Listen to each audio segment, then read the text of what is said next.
குலோப் ஜாமுன் எப்படி செய்வது என்று பார்ப்போமா? நம்ம ஃபஸ்ட்டு வந்துட்டு இப்போ ஆச்சியோட குலோப் ஜாமுன் மிக்ஸை வந்து எடுத்திருக்கோம். ஸோ இது வந்து 175 கிராம். இதை வந்து எப்படி பண்ணலான்னு சொல்லி பார்க்கலாம். இப்போ ஃபஸ்ட்டு இதை கட் பண்ணி ஒரு பவுலில் மாற்றிக்கலாம். பாருங்கள், இதை மாற்றியாச்சு. ஸோ இதுக்கப்புறம் எப்படின்னா இதோட கொஞ்சம் கொஞ்சமாக தண்ணி மிக்ஸ் பண்ணி கொஞ்சம் கொஞ்சமாக ஊற்றணும். நிறைய ஒரே தடவையாக ஊற்றிட்டிங்கன்னா டக்குன்னு தண்ணி ஆகிடும். ஸோ அப்போ நம்மக்கிட்ட மாவு இருந்தால் ஓகே. பட் சப்போஸ் மாவு இல்லைன்னா என்ன பண்ணுறது? இருக்க மாவில் தான் நம்ம பண்ணி ஆகணும். ஸோ அதுக்காக எப்போவுமே வந்துட்டு நம்ம என்னென்னா கொஞ்சம் கொஞ்சமாக ஊற்றணும். கொஞ்சம் கொஞ்சமாக பாருங்கள், ஃபஸ்ட்டு இப்போ வந்துட்டு நான் இந்த புத்து பதத்தில் வந்திருக்கு. ஸோ இதோட நான் கொஞ்சம் வந்து நான் தண்ணியை ஆட் பண்ணிக்கிறேன்.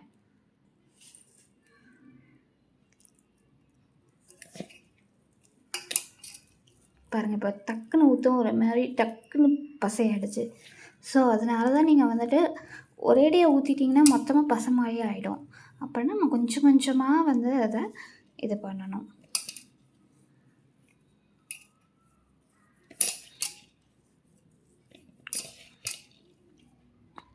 இதுக்கு மேலே நம்ம வந்து தண்ணி ஊற்றினா ரொம்ப சொதன்னு ஆகிடும். நம்மளால் குலோப் ஜாமுன் வந்து உருண்டை பிடிக்க முடியாது. ஸோ நான் இந்த பதத்துலேயே நான் வந்து விட்டுறேன். ஒரு 5 to 7 மினிட்ஸ் வந்து நம்ம வெயிட் பண்ணணும் உருண்டை பிடிக்கிறதுக்காக. இங்கே பாருங்கள், இப்போ வந்து 7 மினிட்ஸ் ஆகிடுச்சு. ஸோ இந்த பதத்தில் இருக்குது. இதை வந்து நம்ம உருண்டை பிடிச்சி வைக்கலாம். ஸோ ஃபஸ்ட்டு உங்களுக்கு எந்த சைஸில் வேணுமோ அந்த சைஸில் பிடிச்சிக்கலாம். நம்ம இங்கே குட்டியாக பிடிச்சாலுமே அது வந்து பெருசாக தான் வரும். ஸோ நான் வந்து கொஞ்சம் மீடியமான சைஸ்லேயே வந்து நான் உருண்டை பிடிச்சிக்கிறேன்.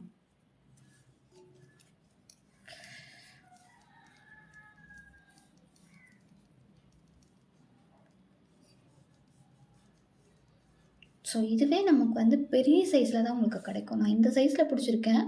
பட் அதோடய சைஸ் வந்துட்டு மேக்ஸிமம் இதில் நம்ம பேக்கில் போட்டிருக்க சைஸ்க்கே வந்து உங்களுக்கு கிடைக்கும். ஏன்னா இது நம்ம பொரிக்கும் போது ஒரு சைஸ் கிடைக்கும். அது நம்ம ஜீராவில் ஊற வைக்கும் போது அது வேறு சைஸ் கிடைக்கும். ஸோ இது மாதிரி நம்ம வந்து நிறைய இருக்கிற மாவு எல்லாமே உருட்டி வச்சுக்கலாம். நம்ம இந்த மாதிரி உருண்டை பிடிச்சி வச்சுக்கிட்டோம். மோஸ்ட்லி வந்து நீங்கள் கிராக் இல்லாமல் பார்த்துக்கோங்க. கிராக் இருந்ததுன்னா அது என்னென்னா நம்ம பொரிக்கும் போது வந்துட்டு வெடிச்சிடும். ஸோ மோஸ்ட்லி இந்த கிராக்ஸ் எல்லாமே இல்லாமல் இப்படி நல்லா உருட்டிட்டிங்க அப்படின்னா இந்த மாதிரி கிராக் இல்லாமல் இருக்கும். ஸோ இதை வந்துட்டு நம்ம இப்போ வந்து எண்ணெயில் போட்டு பொரிக்க போகிறோம். என்கிட்ட எண்ணெய் தான் இருக்குது. உங்கள்கிட்ட நெய் இருந்தால் கூட நீங்கள் நெய் ஊற்றியும் பொரிச்சிக்கலாம். ஸோ வாங்க எப்படி பொரிக்கலாம் அப்படிங்கிறத பார்க்கலாம். எப்போவுமே வந்துட்டு எண்ணெயோ நெய்யோ ஹை ஃப்ளேமில் வைக்கக்கூடாது. ஏன் அப்படி என்னென்னா இது வந்து ரொம்ப சாஃப்டாக இருக்கிறதுனால வெளியில வந்து டக்குன்னு கருகிடும். ஸோ கருகிட்டேன்னா உள்ளே உள்ளது வேகாமல் இருக்கும், வெளியில் உள்ளது மட்டும் கருகி போயிருக்கும். ஸோ அதனால் நீங்கள் வந்துட்டு எப்போவுமே லோ ஃப்ளேமில் வைக்கணும். ஸோ வாங்க இப்போ எப்படி போய் பொரிக்கலாம் அப்படிங்கிறத பார்க்கலாம். ஸோ இப்போ இதில் எண்ணெய் எப்படி சூடாகிடுச்சு அப்படின்னு பார்த்தா, நீங்கள் இப்படி வச்சிங்கனாலே உங்களோட ஹீட்டு வந்துட்டு நமக்கு கைக்கு தெரியும். ஸோ அது ஹீட் ஆகிடுச்சுன்னா அந்த ஹீட்ஸ் வந்து நமக்கு தெரியும். இது மாதிரி லைட்டாக வந்து உங்களுக்கு எண்ணெய் வந்துட்டு உருகிற மாதிரி தெரியும். ஸோ இந்த டைமில் வந்து நம்ம என்னென்னா போடலாம். இப்போது நம்ம போட்டுக்கலாம். நான் மிதமான சூட்டில் தான் வச்சுருக்கேன், சிம்மில் தான் வச்சுருக்கேன். ஸோ நீங்கள் சிம்மில் வச்சுக்கோங்க. லைட்டாக திருப்பி போட்டுருங்க. உடனே வந்து உங்களுக்கு கலர் கொடுத்துரும். பார்த்தீங்களா? இதை வந்து லைட்டாக அப்பப்போ லைட்டாக இப்படி திருப்பிடணும், இல்லைன்னா கருகிடும். ஸோ லைட்டாக நீங்கள் வந்து எண்ணெயை இப்படி விட்டுக்கலாம். அப்படி இல்லைன்னா லைட்டாக திருப்பி போட்டுக்கிட்டே இருக்கணும்.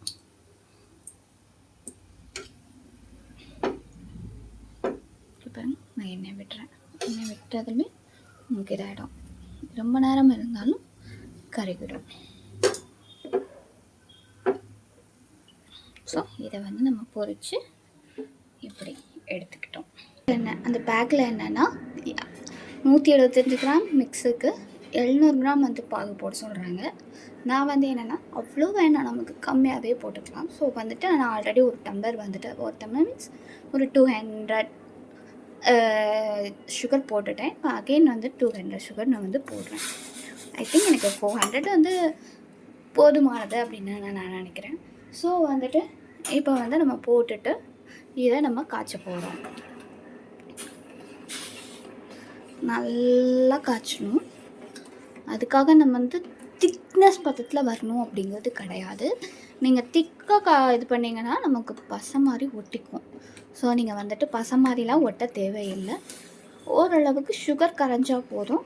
கொஞ்சம் லைட்டாக ஒரு கம்பி பதம் தண்ணி, அதாவது ஒரு கம்பி பதம். ஒரு கம்பி பதம் மீன்ஸ் நான் இப்போது வந்து வச்சேன் அப்படின்னா ஒன்றுமே ஒட்டாது. ஸோ ஒரு கம்பி பதம் அப்படிங்கும்போது லைட்டாக நம்ம கையில் ஒட்டி வரணும். ஸோ அது வரைக்கும் வந்து நம்ம இதை சுண்ட விடணும். பாதி வந்துட்டு உங்களுக்கு வந்துட்டு குறைஞ்சிருச்சு. தண்ணி எப்படி வைக்கணும்னு உங்களுக்கு பிஃபோராக சொல்லவே இல்லை. நீங்கள் எவ்வளோ சுகர் போடுறீங்களோ அதளவுக்கு தண்ணி வச்சுக்கோங்க. அது பாதி சொன்னோடனே நீங்கள் வந்துட்டு அதில் 2 ஏலக்காவும் சேர்த்து தட்டி போட்டிங்கன்னா கொஞ்சம் மணமாக இருக்கும். ஸோ இது நல்லா சுண்டிடுச்சு. ஸோ நம்ம இப்போ ஆஃப் பண்ணிடலாம். ஆஃப் பண்ணிவிட்டு நம்ம இப்போ மேக் பண்ணி வச்சுருக்க குலோப் ஜாமுனில் ஊற்றிடலாம். என்னடா இவ்வளோ இருக்குது, இவ்வளோ மிதக்குது அப்படின்னு நினைக்கிறீங்களா? ஆமாம், இப்படி தான் இருக்கும். பட் இது ஊறும்போது ஏகப்பட்ட தண்ணி உள்ளே உறிஞ்சிரும். பாதி வந்துட்டு நம்ம கடலில் சாப்பிட்றோம் அந்த பாகும் உள்ளே கிடைக்கும். ஸோ அதனால தான் நான் இவ்வளோ தண்ணி ஊற்றியிருக்கேன். நீங்கள் கம்மியாக வேணும்னா இன்னும் கொஞ்சம் சுண்ட வச்சுக்கலாம். அப்படி இல்லைன்னா கம்மியாகவே தண்ணி நீங்கள் வச்சுக்கலாம். ஸோ அவ்வளோதான். ஸோ இதை வந்துட்டு ஒரு 1 ஹவராவது ஊற வைக்கணும். அப்படின்னா தான் வந்துட்டு உங்களுக்கு நல்லா ஊறி நல்லா கடையில் கிடைக்கிற குலோப் ஜாமுன் மாதிரி இருக்கும். ஸோ அது ஊறினோடனே எப்படி இருக்குன்னு நான் உங்களுக்கு சொல்கிறேன். இவ்வளோ தான், சிம்பிளான ப்ராசஸ் தான். நீங்கள் ஈஸியாக குலோப் ஜாமுன் பண்ணிடலாம்.